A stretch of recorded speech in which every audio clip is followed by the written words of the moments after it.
All rise! Sports Court is in session.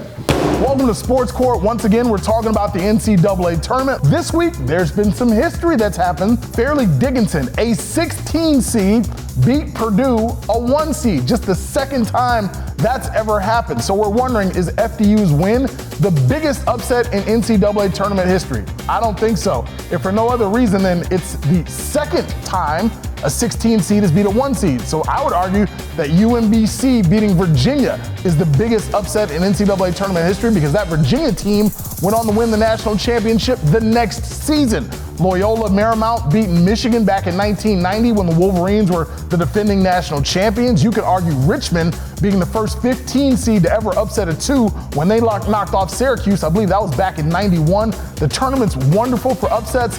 I don't think FDU over Purdue is the biggest ever.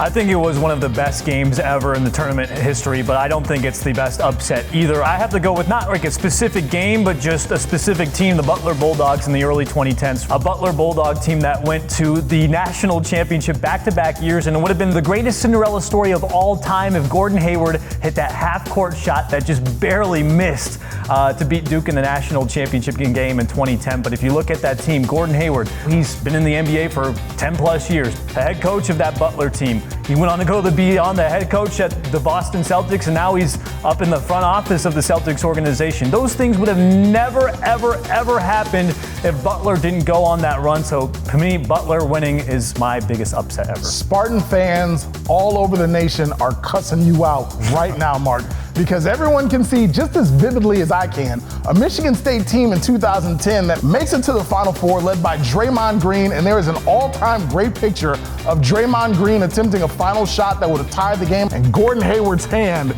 is locking him up on the wrist during the follow-through. It's a foul as clear as day. Somehow the Indiana officials missed that call. Butler wins, of course, goes on to the national championship against Duke, as you mentioned. That was a great run for Butler, but it shouldn't have happened because they should have lost to Michigan State. There are all-time great upsets throughout the history of the tournament, but Tom Izzo said something recently that I think speaks to this particular 16-1 upset. The bottom is rising.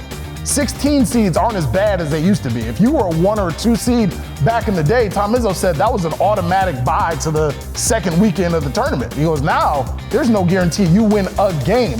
So I think the 15, the 14, the 16 seeds are getting better and better. These upsets are becoming more and more prevalent. Which is great for the game, which makes the March Madness the best tournament in the history of sports. Our director, Mark Doppler, says the World Cup is the best tournament in sport.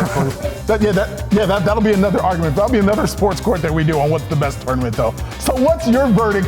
Go to Facebook and comment, and next week we'll highlight our favorites. Last week we asked how far MSU will go in the tournament, and they proved us and a lot of the commenters wrong. They're still going strong. I was wrong. I thought they'd lose to USC. Michigan State made it to the Sweet 16. But Jason had a very pointed comment everyone should keep in mind.